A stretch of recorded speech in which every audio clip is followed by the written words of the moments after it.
Hello students, now we'll discuss Act of 1909. Act of 1909 is also known as Morley-Minto Reforms or India Council Act of 1909. In this we will study what are the causes, why this act was framed, enacted and main provisions of the act, criticism and significance of the act. Morley Minto reform, जैसा आप नाम से जान सकते हैं, दो शख्स का नाम है मॉर्ले और मिंटो। मॉर्ले भारत सचिव हैं, secretary of state for India है इंग्लैंड में, और लॉर्ड मिंटो भारत के गवर्नर जनरल हैं। इन्हीं के नाम पर इसे मॉर्ले मिंटो रिफॉर्म कहा जाता है और इसे इंडिया काउंसिल एक्ट ऑफ 1909 भी कहा जाता है। क्या कारण थे इन 1909 के अधिनियम को पारित करने के? बैकग्राउंड में देखेंगे तो देखिए, भारत के अंदर 1857 की क्रांति हो चुकी थी। 1858 में हम ब्रिटेन के क्राउन के अंतर्गत आ गए हैं और 1861 का एक्ट, चाहे 1892 का एक्ट है, वो भारत में ब्रिटिश सत्ता को बनाए रखने, लोक कल्याण को देखते हुए बनाया गया, लेकिन उसमें कुछ खामियां रह गई और इसीलिए नया एक्ट 1909 का आया। इस समय भारत का अगर आप परिदृश्य देखेंगे, राजनीतिक परिदृश्य, तो कांग्रेस जिसकी स्थापना 1885 में हो चुकी थी, वो उसमें एक्सट्रीमिस्ट जो फेज़ है, एक्सट्रीमिस्ट दल जो है, उग्रवादी दल, उसका नियंत्रण ज़्यादा दिखने लगा है और नेशनल लेवल पे जो उग्रवाद की जो भावनाएं हैं, उग्रवादी गतिविधियां हैं, वो तेज हो चुकी हैं। असंतोष की भावना है क्योंकि हमारे जो एजुकेटेड एनलाइटेंड इंडियंस हैं, उनको कहीं भी ना नौकरियों में इजाफा हो रहा है उनकी, ना उन्हें हायर पोस्ट पे रखा जा रहा है, तो असंतोष कम नहीं हो रहा है। उग्रवादी जो आइडियोलॉजी है वो इसे और ज़्यादा बढ़ा रही हैं। जॉब्स हैं नहीं इंडिया में इंडियंस के लिए। उस समय डिसकंटेनमेंट इतना ज़्यादा बढ़ गया है एजुकेटेड मिडिल क्लास का कि उसको रोकना ब्रिटिशर्स के लिए मुश्किल हो रहा है। और ब्रिटिश माइंडसेट में देखिए, हमेशा से ये रहता है कि हायर एडमिनिस्ट्रेटिव पोस्ट केवल इंडियंस के लिए ही दी जाएगी। ये बात अब अंग्रेज़ जो हमें छुपा रहे थे हमसे, वो भारतीयों को स्वतः ही उन्हें ये अनुभूति होने लगी है कि इंडियंस को वो लेस वर्दी मानते हैं। और 1892 का एक्ट आया, उससे भारतीयों को बहुत निराशा हुई है। ऐसे में जो हमारे लॉर्ड कर्जन गवर्नर जनरल हैं भारत के, उनका जो रवैया है, उनकी जो कर्जन की प्रतिक्रियावादी नीति है, डिक्शनरी पॉलिसी जो है, वो भी इसके अंदर आग में घी का काम करती है। जिस तरह से लॉर्ड कर्जन ने university act, official secrets act, partition of Bengal declare किया, इन सभी से जो नेशनलिस्ट फीलिंग है उनको इजाफा हुआ। ना तो लॉर्ड कर्जन ज़रा भी झुके हैं और उनका जो इस तरह की जो कंजर्वेटिव एक्शन है, इस तरह की जो रिएक्शनरी उनकी जो पॉलिसी है, इससे भारत में उग्रवाद को, उदारवादी सिद्धांतों को झटका मिलता है और उग्रवादी नीतियों को प्रोत्साहन मिलता है। एक्सट्रीमिस्ट पॉलिसी और ज़्यादा।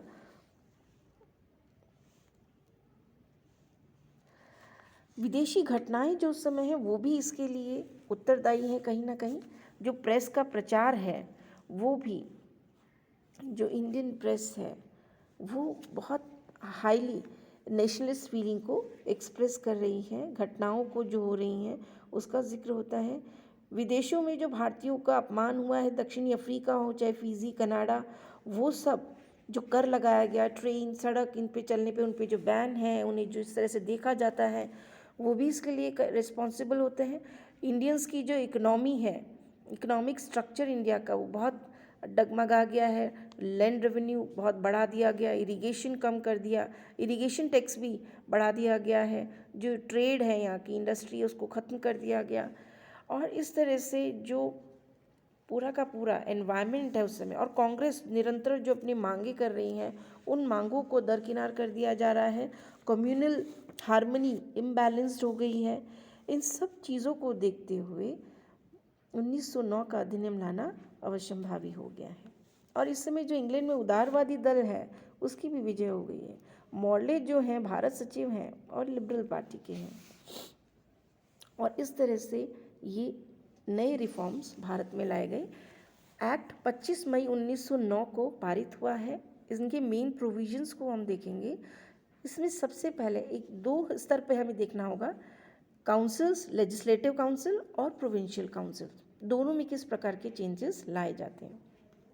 इंपीरियल लेजिस्लेटिव काउंसिल के अंदर 60 मेंबर्स इनकॉर्पोरेट कर दिए गए एडिशनल मेंबर्स के रूप में, और प्रोविंशियल लेजिस्लेटिव काउंसिल्स जो हैं उसमें बम्बई, मद्रास, यूपी में 50, पंजाब में 30, बर्मा में 16, बंगाल में 48, और जब बंगाल का जो पार्टीशन रद्द कर दिया गया उसके बाद रीएलोकेट किया गया, उसमें बिहार, उड़ीसा को 44, असम को 50, बंगाल को 50, इस तरह से लेजिस्लेटिव वहाँ पे जो काउंसिल है बंगाल की, और इंपीरियल लेजिस्लेटिव काउंसिल जो केंद्रीय परिषद है, और जो प्रोविंशियल लेजिस्लेटिव काउंसिल है यानी जो प्रांतीय विधान परिषद है, उनमें इस तरह का एक्सपेंशन किया गया। इंपीरियल लेजिस्लेटिव काउंसिल को अगर आप देखिए तो देखिए इसमें 3 प्रकार के सदस्य मिलेंगे आपको, मिलेंगे गैर सरकारी, सरकारी, नामांकित और निर्वाचित सदस्य, 4 टाइप्स के हैं। और केंद्रीय विधान परिषद के अंदर जो सरकारी सदस्य हैं उनका बहुमत रखा गया, इंपीरियल मेजॉरिटी जो है वो ऑफिशियल मेंबर्स की होगी।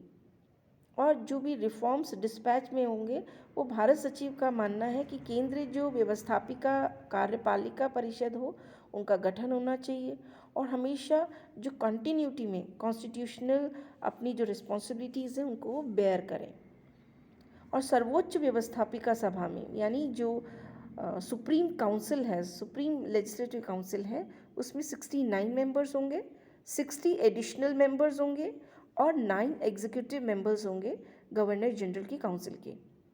इनमें से भी आगे 28 ऑफिशियल मेंबर्स होंगे। गवर्नर जनरल 5 नॉमिनेट करेगा, तो ऑफिशियल मेंबर्स और नॉमिनेट मेंबर्स को कुल मिलाकर 33 ऑफिशियल मेंबर्स हो गए, जो हमेशा गवर्नर जनरल को प्रोत्साहित सपोर्ट करने के लिए तैयार रहेंगे। बाकी जो रिमेनिंग 27 मेंबर्स हैं 69 में से, वो इलेक्टेड होंगे। तो इस तरह से 33 और 27 का टोटल देखेंगे तो 60 होता है, जो एडिशनल मेंबर्स में गिना गया। इस तरह से इंपीरियल लेजिस्लेटिव काउंसिल का एक्सपेंशन किया गया। और अगर आप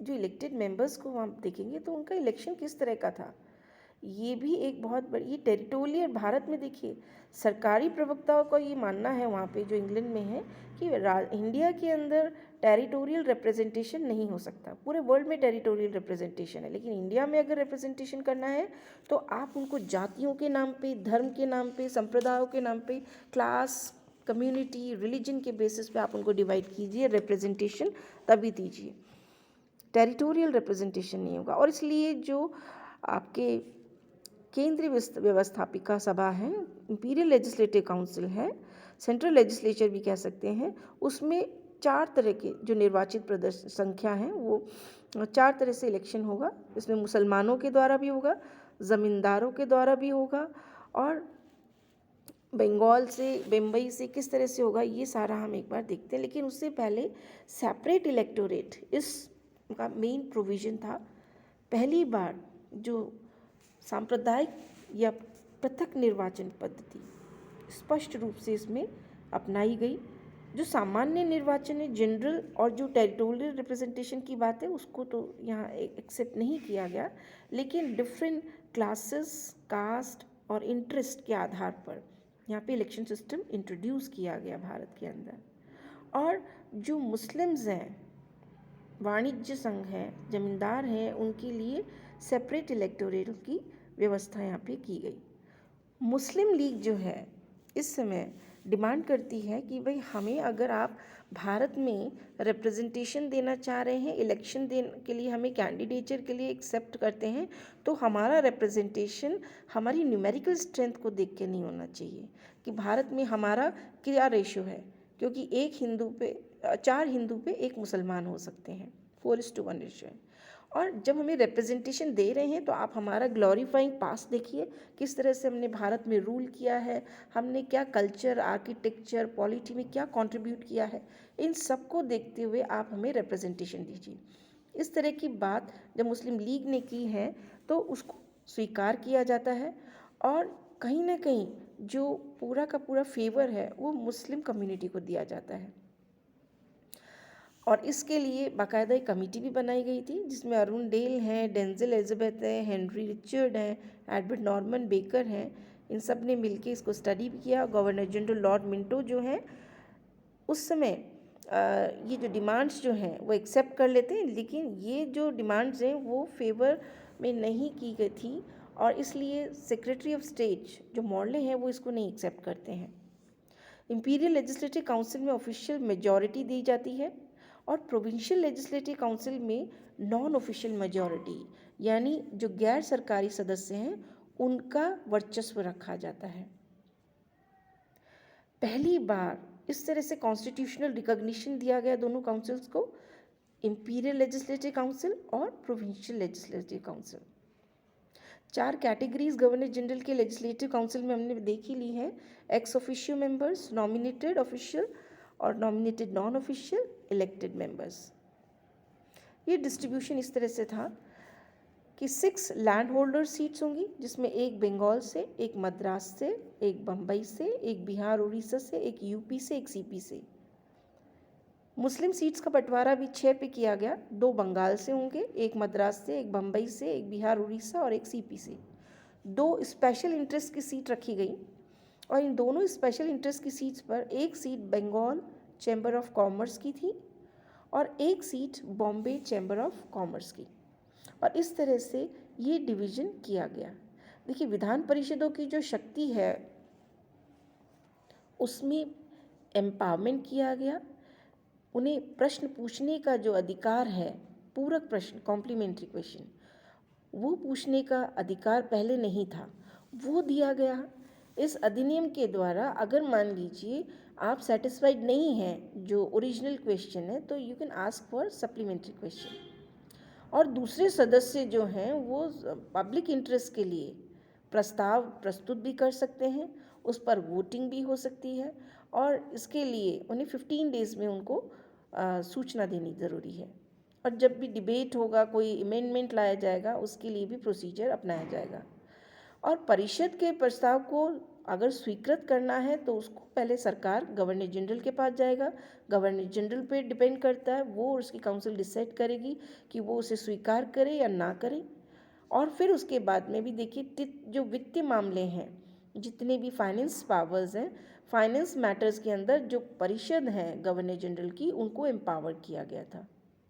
बजट में भी देखिए गैर सरकारी जो इन्फ्लुएंस है उसको बढ़ा दिया गया, नॉन ऑफिशियल, और सदस्यों को बजट पर विचार करने, बजट पे जो भी प्रस्ताव लाने और राजस्व पे, रेवेन्यू और व्यय जो एक्सपेंडिचर है, वो ऐसे जो ओरिजिनल जो सेंसिटिव सब्जेक्ट्स हैं उन पर भी मत देने का अधिकार दिया गया।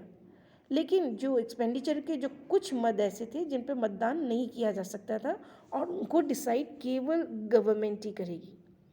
स्पेशल फेवर्स मुस्लिम्स को दिए गए। और वोटिंग क्वालिफिकेशन, ये ध्यान रखिएगा, वोटिंग क्वालिफिकेशन में इन्होंने बहुत डिस्पैरिटी रखी है, बहुत भेदभाव किया है। मुसलमानों के लिए किसी भी तरह का जो योग्यता नहीं रखी गई है, लेकिन महिलाओं के लिए, किसी मंदबुद्धि के लिए और जनरल क्लास के लिए इन्होंने बहुत सारे रिस्ट्रिक्शंस लगा दिए गए। और इस तरह से क्लास, कम्युनिटी और इंटरेस्ट के बेसिस पे इलेक्टोरल सिस्टम इंट्रोड्यूस किया। एसपी सिन्हा पहले हैं भारतीय जो गवर्नर जनरल की जो काउंसिल है, एग्जीक्यूटिव काउंसिल, कार्यकारिणी परिषद, उसमें नियुक्त किए गए। और इस अधिनियम में कार्यकारिणी परिषदों में जो भारतीयों की नियुक्ति है उसकी भी इच्छा व्यक्त की गई है। ये चाहा गया कि भारतीयों को इसमें लाया जाए। और इसके लिए देखिए जो सेक्रेटरी ऑफ स्टेट है और उनकी काउंसिल का एक सदस्य और एक भारत का जो गवर्नर जनरल है उसकी कार्यकारिणी परिषद का सदस्य, उसको मनोनीत किया जाएगा, नॉमिनेट किया जाएगा दोनों की तरफ से। ये विचार लाया गया, लेकिन ये बहुत इम्पॉर्टेंट है अपने आप में उस समय कि आप गवर्नर जनरल की एग्जीक्यूटिव काउंसिल में इंडियंस को इनकॉर्पोरेट करें, क्योंकि अब ब्रिटिशर्स के पास कोई और मुद्दा रह नहीं पाता है कि किस तरह से वो भारत में जो नेशनलिस्ट फीलिंग है, नेशनलिस्ट एक्टिविटीज़ है, और अगर मैं कहूँ जो एक्सट्रीमिस्ट एक्टिविटीज़ है उनको कंट्रोल किया जाए, कैसे भारतीयों को किया जाए अपने पक्ष में। और उन्होंने ये भी कहा कि भाई देखिए, जो गैर ब्रिटिश प्रजा है, जो सरकारी अधिकारी है, स्त्री है या पागल है या जिसकी उम्र 23 साल से कम हो या जिसका बैंकरप्ट हो गया हो, दिवालिया हो गया हो, ये जो जिसको रिज़ाइन कर दिया गया, सस्पेंड कर दिया गया, ऐसे कोई भी कर्मचारी किसी को भी अलाउ नहीं किया जाएगा इलेक्शन के लिए, कैंडिडेचर के लिए। और सरकार किसी भी व्यक्ति को निर्वाचन में भाग लेने से मना कर सकती थी, ये पावर उनके पास है। तो इस तरह से जो वोटिंग क्वालिफ़िकेशन है, जो क्वालिफ़िकेशन जो है मेंबर्स की, उसको निर्धारित किया गया। इसमें सारे फेवर्स मुस्लिम को ही दिए गए, ये ध्यान रखिएगा। और communal representation, communal electorate system इसमें इंट्रोड्यूस करके इस चीज़ को और भारत के अंदर ग्रोथ ऑफ कम्युनलिज्म आगे अग्रसर करते हैं। इस तरह से इस जो मॉले मिंटो एक्ट है, इसके प्रोविजंस हमने देखे, लेकिन इसके कुछ क्रिटिसिज्म भी थे, इसके कुछ दोष भी थे, जिससे भारतीयों को निराशा होती है। भारतीयों को देखिए उत्तरदायी सरकार की स्थापना के लिए मांग कर रहे थे, रिस्पॉन्सिबल गवर्नमेंट के लिए, लेकिन उनको ये दिया नहीं जाता है। ये मांग उनकी जो है उस पर आशा पे पानी फिर जाता है, उनको नहीं मिलती है। और इस अधिनियम के द्वारा जो अंग्रेज़ हैं वो पूरा जो उन्होंने एक अपना शक्ति संतुलन का सिद्धांत अपनाया, और भारतीय समाज के जो कुलीन तत्व हैं, जो एलीट एलिमेंट्स हैं, एलीट क्लास हैं, और जो स्पेशल इंटरेस्ट के जो क्लास हैं, उनको मिलाकर उन्होंने एक नया एक्सपेरिमेंट किया है और एक तरह से कॉन्स्टिट्यूशनल ऑटोक्रेसी जो है वो स्टैब्लिश करना चाह रहे हैं। संवैधानिक सुधारों के लिए प्रतिवेदन दिया गया है। कहते हैं कि इस अधिनियम के द्वारा जो मुग़ल सम्राट हैं, हिंदू राजाओं हैं, उनका जो निरंकुशतावाद था, उनकी जो डेस्पोटिज्म है, उसको एक तरह से उसका सम्मिश्रण ब्रिटिश सम्राट और संसद के जो संविधानवाद से उन्होंने किया है, और संवैधानिक जो निरंकुशवाद है, जो कॉन्स्टिट्यूशनल डेस्पोटिज्म है, उसको इस्टेब्लिश करने के लिए एफर्ट्स किए हैं। इसका क्रिटिसिज्म किया जाता है क्योंकि एंकरेजमेंट किया गया इसमें कम्युनलिज्म को, बहुत ज़्यादा सांप्रदायिकता को बढ़ावा दिया गया है, और साथ ही इसमें जो निर्वाचन प्रणाली है, जो इलेक्टिव सिस्टम है, वो बहुत ही दोषपूर्ण है, डिफेक्टिव इलेक्शन सिस्टम है, जिसमें केवल फेवर मुस्लिम्स को ही है। और देखिए इसके अंदर एक बात ये भी है कि निर्वाचन पद्धति में कभी कभी जो है इनडायरेक्ट सिस्टम भी है, मतदाता और जो प्रतिनिधि हैं उनके बीच में कोई संपर्क तो है ही नहीं, और व्यवस्थापिका हैं, जो लेजिस्लेटिव असेंबलीज़ हैं, उनके कार्यों पर, उनकी जो वर्किंग और फंक्शनिंग है, उस पर वोटर्स का कोई इन्फ्लुएंस नहीं है, कोई पकड़ नहीं है। तो इस तरह से जो सेंट्रल और प्रोविंशियल लेजिस्लेटिव असेंबलीज़ हैं, वो एक तरह से ट्रूली रिप्रेजेंटेटिव इंस्टीट्यूशंस के फॉर्म में नहीं इस्टेब्लिश होती हैं। इलेक्टोरल सिस्टम वैसे अपने आप में ही कम्युनल है, इनडायरेक्ट इलेक्शन ने इसको और ज़्यादा मुश्किल बना दिया, रिएक्शनरी एक्ट हो सकता है ये, और इसमें जो राइट्स हैं लोगों के, उनका कर्टल होता है, उनको कम कर दिया जाता है। जो प्रांतीय विधान परिषदों में गैर सरकारी सदस्य हैं, वहाँ पे उनको बहुमत दे दिया, जो कि कहीं से भी उपयोगी नहीं है। और गैर सरकारी सदस्य भी दो तरह के, निर्वाचित और नामांकित, यानी इलेक्टेड और नॉमिनेटेड। और नॉमिनेटेड जो नॉन ऑफिशियल मेंबर्स हैं, उन वो एक तरह से सरकार के ही पिट्ठू हैं, यूँ कह सकते हो, या बराबर में उनका समर्थन करते हैं। और निर्वाचित जो गैर सरकारी हैं, उनका वो हमेशा माइनॉरिटी में रहते हैं।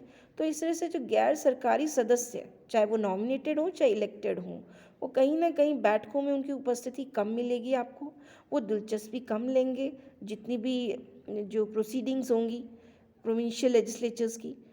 और प्रांतीय परिषदों में देखिए जितना भी जो शक्तियां हैं, उनको बहुत ही सीमित कर दिया गया, लिमिटेड कर दिया गया। इसलिए जो प्रांतीय परिषदें हैं, वो एक तरह से, जो प्रोविंशियल लेजिस्लेचर्स हैं, वो एक तरह से रबर स्टैम्प की तरह काम करने लगती हैं। और जो इनइक्वालिटीज़ है, वोटर्स को डिफरेंट कम्युनिटीज़ में बांट दिया, और उनके लिए जो क्वालिफ़िकेशन है उसको भी इन्होंने इतना कम ज़्यादा किसी के लिए किया, किसी के लिए कुछ और। गुरुमुख निहाल सिंह के शब्दों में कहें तो देखिए, इस अधिनियम के द्वारा जो ब्रिटिश सरकार है, उसने ऐसी कोई चेष्टा नहीं की जिससे पता चले आपको कि भारतवासियों पर वो अपना शासन आप करने के और स्वभाव जो है उनका निर्णय थोड़ा सा भी अधिकार प्रदान करना चाहती हैं। कि भारतवासी जो हैं कहीं से भी उनको स्वराज्य या फिर उन्हें जो रिस्पॉन्सिबल गवर्नमेंट है वो मिले। जिस तरह का नियंत्रण प्रोविंशियल गवर्नमेंट्स पे गवर्नर जनरल का था वो वैसा का वैसा बना रहता है, और जो वेस्टेड इंटरेस्ट हैं उनको ज़्यादा इम्पोर्टेंस दी गई, ओवर सेंट्रलाइजेशन किया गया एडमिनिस्ट्रेशन का, और इस तरह से ये हाफ वे हाउस हो सकते हैं। ये जो चंद्रमा की जो चमक है मात्र उसके रूप में आप इनको देख सकते हो। ये सुधार इतने प्रगतिशील नहीं रहे हैं, लेकिन क्रिटिसिज्म के बावजूद भी इन मॉले मिंटो एक्ट का 1909 के अधिनियम का एक अपने आप में सिग्निफिकेंस है, इनकी गरिमा है, इनकी उपलब्धियां हैं, और वो निरर्थक नहीं है। देखिए, पहले भारतीयों को संसदीय शासन व्यवस्था जो रिप्रेजेंटेटिव पार्लियामेंट्री रिप्रेजेंटेशन पार्लियामेंट्री जो सिस्टम है उसे इंट्रोड्यूस पहली बार इसी के द्वारा किया गया, जो भारतीयों को प्रशिक्षण मिला एक तरह से कि भविष्य में जब भी उनके पास फ्यूचर में जब उनके पास लेजिस्लेटिव असेंबलीज होंगी तो वो लेजिस्लेशन किस तरह से करेंगे, कैसे लॉ मेकिंग होगी, क्योंकि भारतीयों को केवल लॉ मेकिंग से ही जोड़ा हुआ है। और जो व्यवस्थापिका सभाएं जो हैं, जो लेजिस्लेटिव असेंबलीज़ हैं, उनके जो उनका जो साइज़ होगा, उसमें किस तरह का पावर एक्सरसाइज किया जाएगा, उनको भी इंक्रीज़ किया गया है। जो कॉन्स्टिट्यूशनल डेवलपमेंट है उसको भी एक नई दिशा में ले जाने का प्रयोग किया गया है। इंडियंस जो हैं अब गवर्नर जनरल की एग्जीक्यूटिव काउंसिल में इंक्लूड किए गए फर्स्ट टाइम। एसपी सिन्हा आपने देखा। पार्लियामेंट्री गवर्नमेंट इनडायरेक्टली ही सही, लेकिन आगे जाके इंडियंस को इसमें के लिए ट्रेन किया जा रहा है। और जो ये अधिनियम है इसमें जो इलेक्टेड इंडियंस हैं वो आगे जाके अपने जो उनके भारतीयों के जो दुखड़े हैं, भारतीयों के लिए जो ज़रूरतें हैं सरकार के माध्यम से, वो उनको अवगत कराते हैं। और फर्स्ट टाइम यहाँ पे इलेक्टिव प्रिंसिपल इंट्रोड्यूस किया गया, उसको रिकग्निशन मिला है। और इस तरह से जो लेजिस्लेटिव काउंसिल्स हैं उनका बेस बनाया गया, उनको इनडायरेक्ट इलेक्शन से ही सही।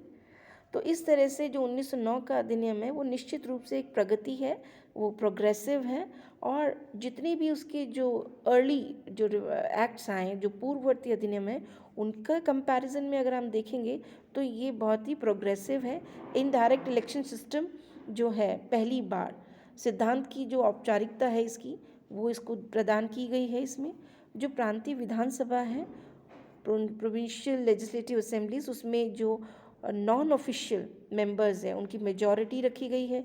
विधान परिषदों का विस्तार किया गया है, लेजिस्लेटिव काउंसिल्स को एक्सपेंड किया गया है, और सदस्यों को जिस तरह से बहस करने, पूछने, बजट पर प्रस्ताव और उनको कॉम्प्लीमेंट्री एक क्वेश्चन, सप्लीमेंट्री क्वेश्चन पूछने का अधिकार दिया गया है।